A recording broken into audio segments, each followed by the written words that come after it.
오늘은 야고보서 설교의 마지막 시간입니다. 다음 주부터는 히브리서 11장을 중심으로 해서 믿음의 사람들에 대해서 말씀을 전해드리고자 합니다. 지난 시간에 야고보는 그리스도인의 그 영적 성숙의 지침으로서 기도에 대해서 말하였습니다.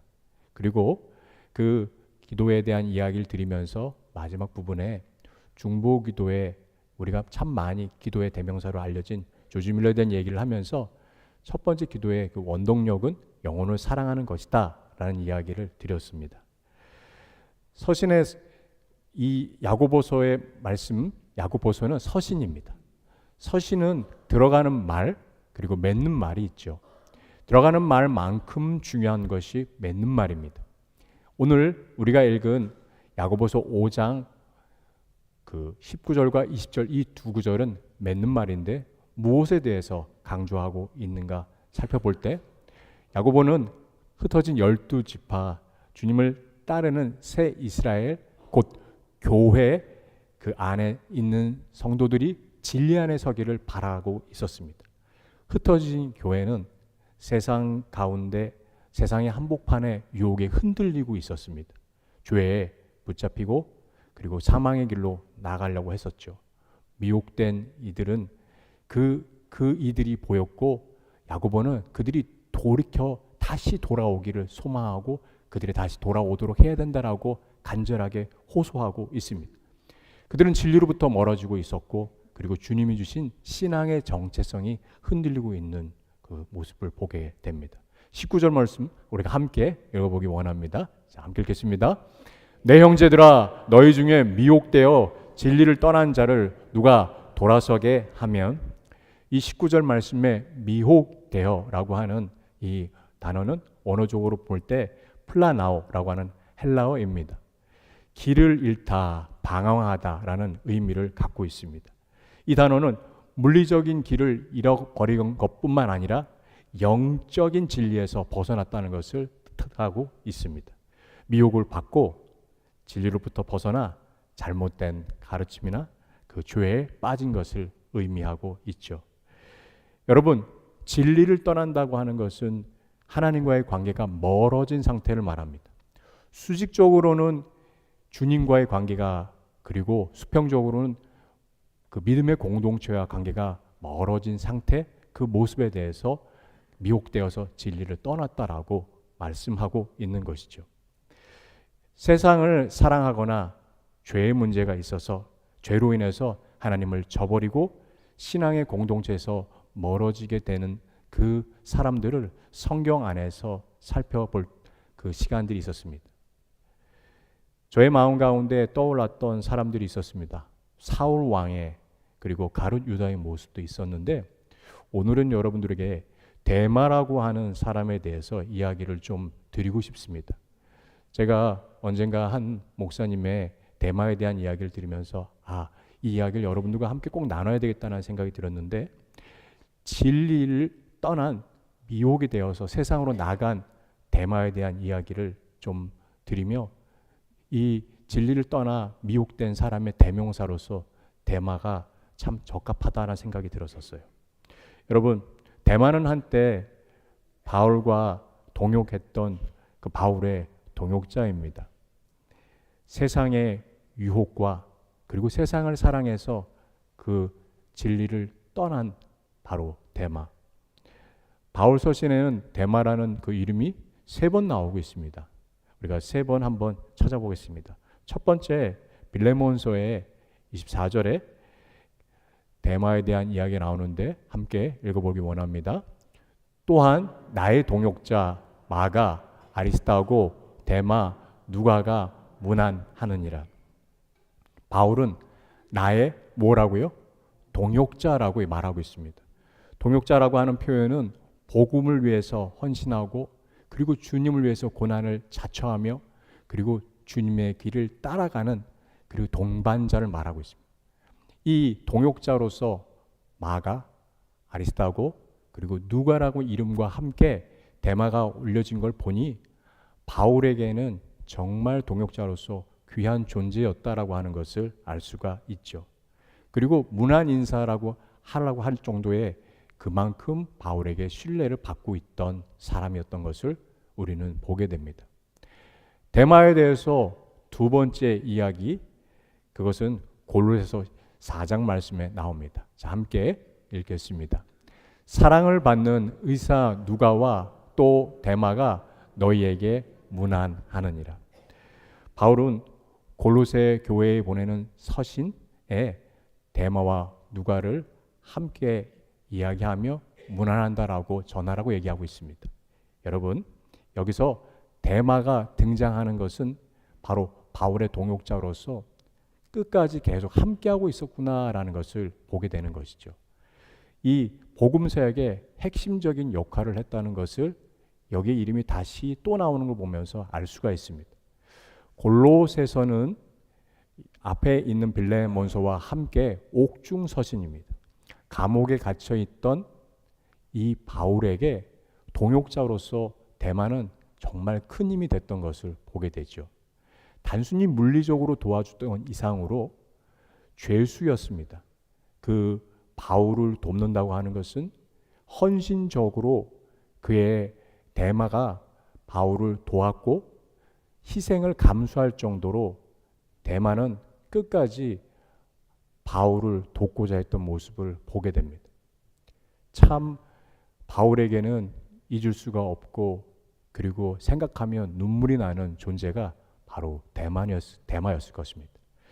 데마에 대한 세 번째 이야기는 디모데후서 4장 10절에서 11절 말씀에 나오는데 너무 슬픈 장면이 나오고 있습니다. 함께 읽어보기 원합니다. 데마는 이 세상을 사랑하여 나를 버리고 데살로니가로 갔고 그레스게는 갈라디아로 디도는 달마디아로 갔고 누가만 나만 나와 함께 있느니라. 내가 올 때에 마가를 데리고 오라. 그가 나의 일에 유익하니라. 이 세상을 사랑하여라고 하는 표현을 보니까 데마는 세상의 가치와 세상의 유혹을 선택하여 그 길로 간 것을 보게 됩니다. 데마는 어디로 갔습니까? 세상을 사랑하여 세상을 향하여 갔다라고 얘기하고 있어요. 바울이 함께 동역하며 바울이 이 디모데후서를 썼을 당시 그는 감옥에 갇혀 가장 마지막 서신으로서 디모데후서를 쓰고 있었습니다. 그는 순교의 시간이 점점 다가오고 있는 바울의 모습을 데마는 보았어요. 데마는 이 길 끝에 가면 어쩌면 자신도 죽을 수 있다라고 하는 두려움이 다가왔을지 모릅니다. 나 또한 이제 붙잡혀가지고 내 스승 바울이 갔던 그 길을 내가 갈 그 시간들이 점점 다가왔을 때 그의 마음이 더욱더 흔들리기 시작했습니다. 그리고 데마는 세상이 부르는 그 유혹을 따라서 데살로니가로 가게 되었습니다. 데살로니가는 그 당시 경제적으로 가장 윤택했던 도시 중에 하나였습니다. 1세기의 데살로니가는 상업적인 번영과 정치적인 중요성 그리고 다신교적인 종교 환경이 어우러진 로마 제국의 핵심 도시였어요. 이런 특징은 도덕적인 타락과 세속적인 유혹의 중심지였다는 것을 볼 수 있습니다. 데마가 이 데살로니가로 간 것은 사역의 고난을 떠나 세상적인 안락과 유혹을 택한 선택으로 볼 수가 있습니다. 바울을 버린 것은 복음을 버린 것이며 복음을 버린 것은 주님을 멀리하게 된 것입니다. 세상을 향해 도망간 데마는 좁은 길이 아니라 넓은 길을, 데마는 십자가보다는 자신의 안위를 선택해 그 길을 간 것입니다. 보이지 않는 믿음의 세계를 향하여 나가는 것이 아니라 보이는 화려한 세계로 나간 데마의 모습을 보게 됩니다. 이 세상에 육신의 정욕 그리고 안목의 정욕, 이생의 자랑, 이것을 향하여 나간 데마의 모습을 보게 되죠. 여러분, 데마가 왜 이렇게 변했을까요? 서신서의 이 시기들을 봤을 때 바울과 함께 데마는 5년에서 7년 정도 이상을 함께 사역한 것을 볼 수 있습니다. 결코 짧은 시간이 아니었어요. 그런데 그는 바울이 얘기한 것처럼 이 세상을 사랑했기 때문에 데살로니가로 떠나게 되었습니다. 그가 바울의 조력자였습니다. 그러나 그 유혹을 이기지 못하고, 그 유혹이 한 번만 왔을까요? 아니요. 반복해서 오고 크고 작은 유혹들이 왔을 때 그는 그 유혹을 향하여서 넓은 길로 나가게 된 것입니다. 제가 이 말씀을 준비하면서 저의 삶 가운데 이 진리를 떠나 세상으로 나가버렸 한 친구가 떠올랐습니다. 이전에 말씀을 전해주셨던 이동서 선교사님 아래에서 함께 예수제자 훈련학교를 6개월 동안 받았던 저희 소그룹에는 몽골에서 온 친구가 있었습니다. 제가 그 친구의 이름을 여러분들께 알려드리고 싶은 것은 후드레라고 하는 몽골 친구였어요. 저는 그 친구가 오늘 아침에도 다시 주님께 돌아오기를 기도하는 마음으로 있기 때문에 그 이름을 여러분에게 알려드립니다. 그 친구는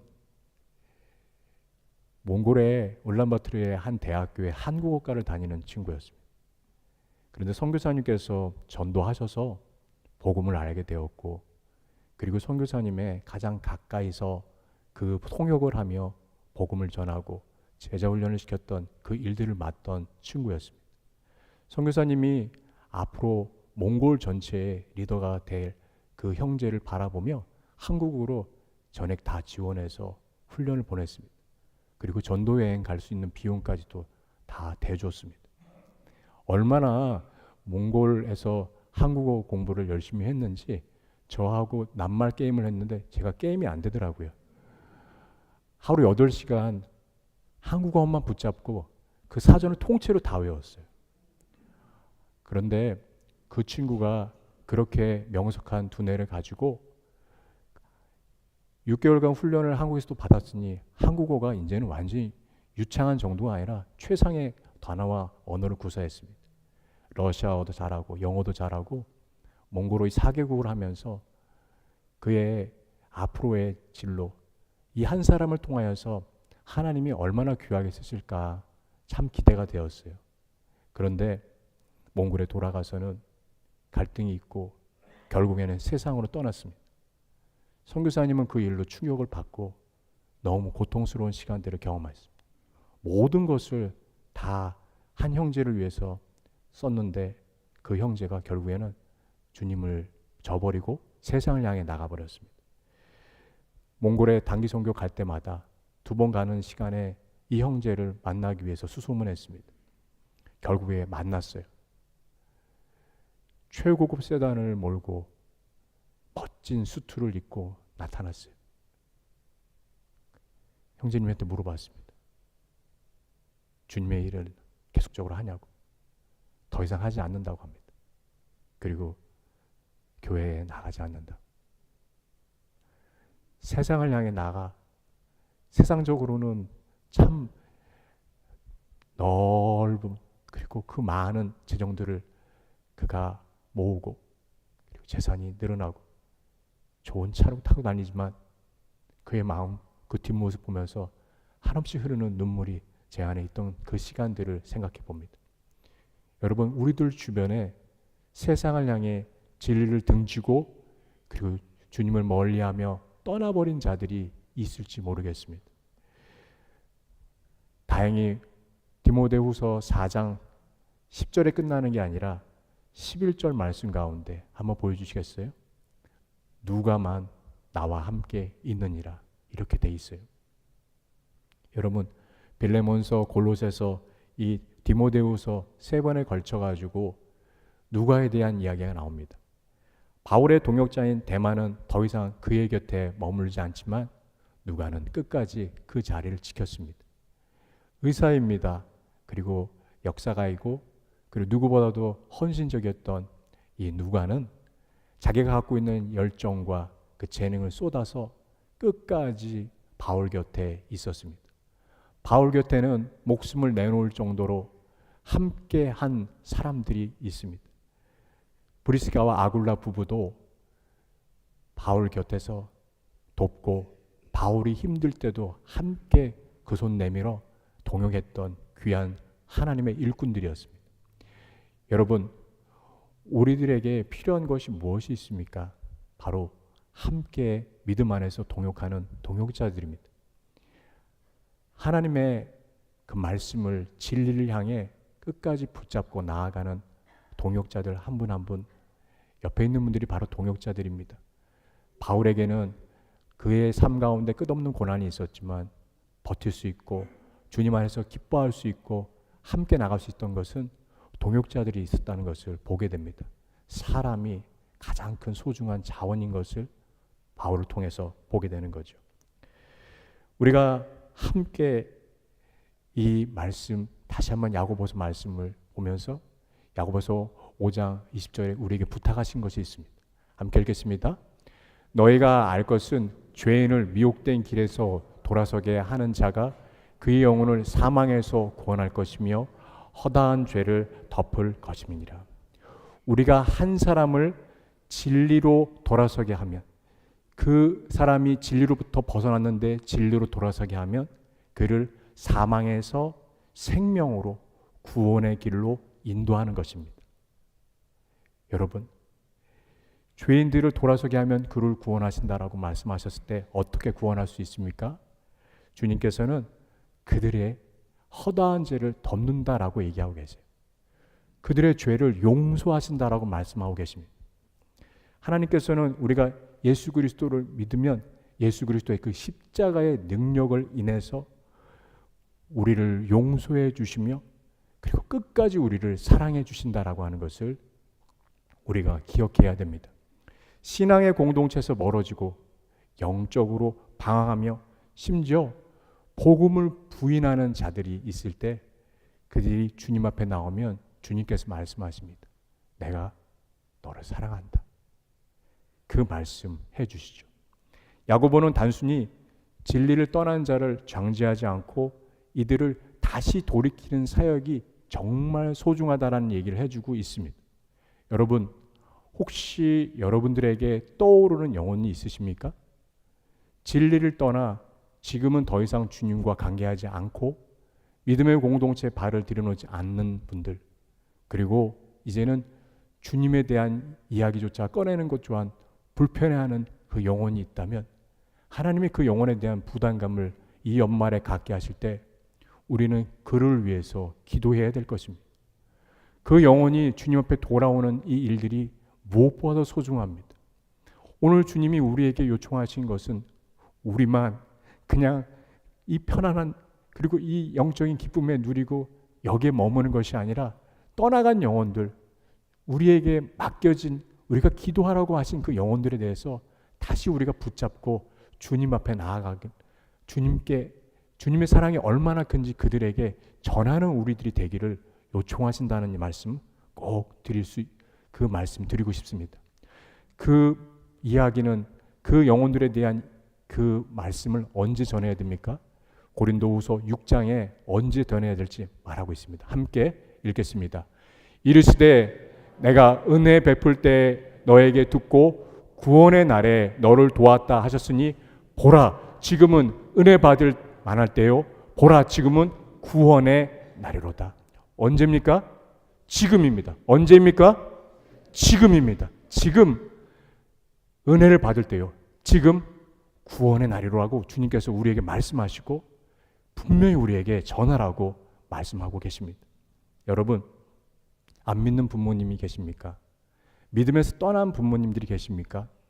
만나시면, 뵈시면 먼저는 복음 전하기 전에 우리를 키워주신 것에 대해서 감사하고 그리고 사랑한다고 말씀해 주십시오. 그리고 복음을 전해 주십시오. 주님을 떠난 자녀들이 있으신 분들이 계십니까? 그 자녀들에게 붙잡고 교회 가라고 윽박지르지 마시고 먼저 그 자녀들에게 너와 함께하는 시간들이 나에게 너무 소중하다고 얘기하시며 그래 나에게 소원이 있는데 주님을 다시 한번 만나라고 얘기 꼭 해주시길 바랍니다. 여러분, 그것이 주님께서 우리에게 요청하시는 사랑하는 우리가 알고 있는 그 가족들, 지인들이 떠났을 때 그들을 향하여서 우리가 선택해야 될 부분들입니다. 한 영혼에 대해서 애통해 하시며 기다리시는 그 마음, 누가복음 15장에 나와 있습니다. 함께 3절부터 7절까지 말씀 읽어보기 원합니다. 함께 읽겠습니다. 예수께서 그들에게 이 비유로 이르시되 너희 중에 어떤 사람이 양 100마리가 있는데 그 중에 하나를 잃으면 99마리를 들에 두고 그 잃은 것을 찾아내기까지 찾아다니지 아니하겠느냐. 또 찾아낸즉 즐거워 어깨에 메고 집에 와서 그 벗과 이웃을 불러 모으고 말하되 나와 함께 즐기자. 나의 잃은 양을 찾아내었노라 하니라. 내가 너희에게 이르노니 이와 같이 죄인 한 사람이 회개하면 하늘에서는 회개할 것 없는 의인 99으로 말미암아 기뻐하는 것보다 더하리라. 주님의 마음을 우리의 마음 가운데 같이 느끼기를 주님께서 원하고 계십니다.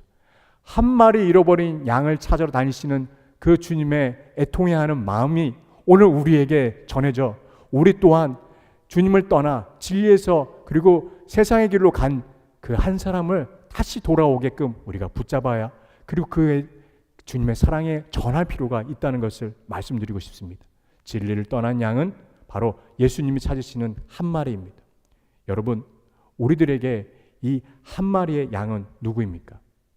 주님께서 깨닫게 해주시고 생각나게 해주시는 한 분이 있을 때 이따가 기도 시간에 그 영혼을 위해서 우리가 기도하는 시간 갖기를 원합니다. 돌이켜보면 저 또한 한 마리에 잃어버린 양이었습니다. 32년 전 저는 예수 그리스도를 몰랐습니다. 저에게 기쁨을 갖다주고 참 평안을 갖다주는 것으로 여겼던 것은 음악이었어요. 제 얘기를 부끄럽지만 좀 드리고 싶습니다. 32년 전 저는 참 음악을 좋아했고 라디오 방송 PD 되는 게 꿈이었어요. 재즈라고 하는 그 음악을 들은데 그렇게 좋더라고요. LP판 하나 모아서 음악을 들을 때마다 정말 저의 마음 가운데 기쁨을 온전히 누리는 것 같았었습니다. 그래서 판을 모으기 시작했고 얼마나 많이 모았는지 그 모으는 과정 가운데 어머님이 주신 용돈을 제가 아껴서 밥을 안 먹고 판을 사서 양쪽에 판을 들고 그 종로거리를 걸으면서 눈을 맞으며 그렇게 행복했던 1시간, 2시간을 걸는데 너무너무 행복했던 시간 그 기억이 납니다. 그 음반을 딱 밤에 마룻바닥이 너무 추워요. 근데 그 음악을 딱 들으면 음악이 막 저를 기뻐하게 제 마음에 가장 밑바닥에 평온을 갖다 주는 것으로 생각했지만 아니요. 음악을 들을수록 제 마음 한구석에는 공허함이 더 쌓였습니다. 재즈에 들을 데가 없더라고요. 한국에서 있는 재즈판은 다 모으기 시작했더니 이제는 클래식으로 그리고 어떤 일이 벌어진지 아세요? 국악 판소리까지 듣게 되었어요. 동편제를 듣고 모자라서 서편제까지 들었습니다. 그런데 마음 한구석에 진정한 기쁨이 평안이 찾아오는 것으로 생각했지만 여전히 비어 있었습니다. 그 순간 주님을 만났습니다. 예수님이 저에게 찾아왔어요. 저는 주님을 찾지 않지만 주님이 저에게 찾아와 줘서 은혜를 베풀어 주셨습니다. 주님을 만나 찬양을 부를 때, 기도할 때, 말씀을 볼 때 살아 움직이는 주님을 경험하면서 목말랐던 저의 삶 가운데 영원한 생수 되시는 그 기쁨의 주님을 만나 이제는 진리를 전해야 되는 그 사역을 하게 되는 자로 주님이 세워주셨습니다. 돌아보면 모든 것이 은혜입니다. 여러분, 우리가 이 자리에 나와 있는 것 또한 은혜입니다. 우리가 이 자리까지 온 것도 은혜입니다. 우리의 주변에는 진리에 목말라 있는 사람들이 참 많이 있습니다. 주님께서는 내가 너를 만났듯이 너를 통해서 그들 또한 나는 만나기를 원한다라고 주님 말씀하고 계세요. 여러분, 우리의 마음에 떠오르는 가족일 수도 있습니다. 지인일 수도 있습니다. 그 누군가일 수도 있습니다. 여러분, 그 한 사람에 대해서 주님은 포기하지 않으시고 끝까지 잡고 계시며 우리에게 요청하십니다. 구령의 열정을 회복해라. 주님을 몰랐다면 저 역시, 그리고 우리 모두가 사실은 잃어버린 양으로서 이 땅에서 헤매고 있었을 것입니다. 그러나 진리를 알고 제 목마름이 해결되었습니다. 우리도 또한 대마처럼 세상을 향해 나갈 수 있는 존재들입니다. 저 또한 그럴 수 있는 존재들이기에 더 주님 앞에 무릎 꿇어 주님을 바라보게 됩니다. 주님 붙잡게 됩니다. 저를 기다리셨던 좋으신 주님, 우리 모두를 기다리셨던 그 주님, 좋으신 주님의 은혜에 우리가 2024년을 마지막 주일을 맞이하면서 더 참으로 감사드리게 됩니다. 저희가 주님을 향한 그 깊은 사랑과 은혜를 경험하며 그리고 그 사랑과 은혜를 나누는 저와 여러분 되시기를 예수님의 이름으로 축원합니다.